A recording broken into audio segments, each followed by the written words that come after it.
we are going to be working with the kit I put together for my friends this month to make cards for the guys in our lives, whether it be Father's Day or birthday or whatever occasion we need it for. I included this Hooray stamp set from Neenah and Tangled, which is great for super quick, ultra simple cards. This awesome Toolbox set from Spellbinders, wait until you see how cute these turn out, and the CARTOPIA 6x6 paper pad from Echo Park Paper Company. I love the retro feel for this set. There are a number of great papers that are gender neutral as well, so I find it quite versatile. Be sure to check out my blog after watching this video for all dimensions and instructions for making these cards. And now, on to our first card. When I'm developing a card idea, I will use plain copy paper to cut out and test my ideas and figure out the dimensions of the card. I had seen several Toolbox type cards, but none that seemed as straightforward and simple as I wanted it to be, so I came up with my own.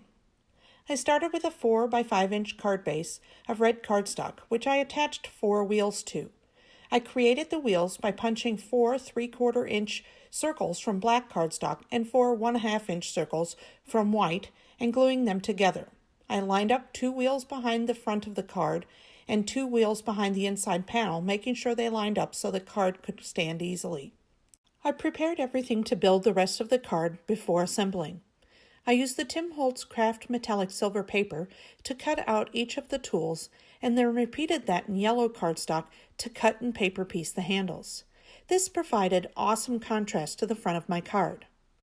I have 1 3 3/4 by 1 1/4 inch and 2 3 3/4 inch by 1 1/2 inch drawers. I centered a 1/2 inch by 1/4 inch piece of Holtz KRAFT metallic silver paper on each of the drawers as handles and placed a piece of foam tape on each of the drawers to pop them up. This makes them visible on the same colored base. The tabletop of the card is a 4 1/2 inch by 1/2 inch strip of the same red cardstock with a skinny strip of foam tape on the back so I could pop it up so it is slightly above the top of the card. To assemble the card, I centered and attached the drawers and tabletop, which sizes leave space for a slight gap between drawers, and then arranged and glued these adorable tools to the front of my card. This would be such an easy card to mass produce and have some on hand for whatever occasion you may need them for. Let's call this next card the 2-minute card. I'll show you first with a 4 1/4 inch by 5 1/2 inch piece of white paper. To create a collar, you score the paper at 3/4 inch down from the top of the pattern, and then measure on the score line 1 inch in from the left and the right of the panel. Then cut from the left and then the right edge to the 1 inch mark on the score line. After this, simply fold in from each side so the top corner meets the score line in the center of the card and crease. Now onto the pattern paper. I have added a foam square to each of the top corners of my card, so then when I fold and crease the collar, it will be slightly elevated, which gives a bit of dimension. To finish off the shirt, I took a small sliver from the end of my leftover pattern paper and placed it in the center right at the collar. This creates a kind of polo shirt pattern. I then take an A2 card base and shorten the 5 1/2 inch side to 4 3/4 inches. Add adhesive to the back of just the shirt, not the back of the collar. Line it up and adhere it to the front of the card base, and this card is done. You can add a sentiment to the front and or inside. I like to leave mine blank until I need them, and then I can customize the sentiment for the recipient. Oh, well, it seems like a great idea for a gift card holder. I saw several out there, but again, I wanted to make this quick and simple so it could be finished in 30 minutes or less.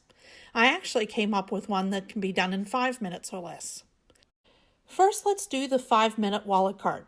This is easily created using a 12 by 12 inch piece of double-sided pattern paper. Be sure to pick patterns that will look good whichever way you turn the paper. I cut 2 pieces for this card, one 8 1/2 inch by 7 inch and one 2 by 4 inch.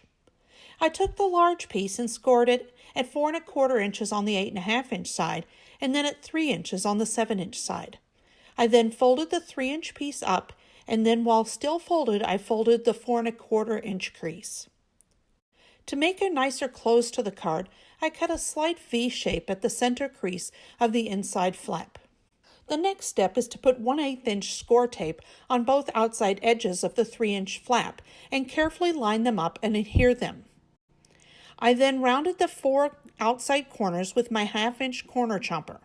To add the pocket for the gift card, I took the 4-inch by 2-inch paper and corner rounded the appropriate corner, placed 1/8 inch score tape on the bottom and 2 sides of the piece, and attached it to the right flap of my wallet. I could also have easily added another pocket on the left side as well, but chose to leave it for customization or a photo later. And there you have it, a quick and easy wallet card.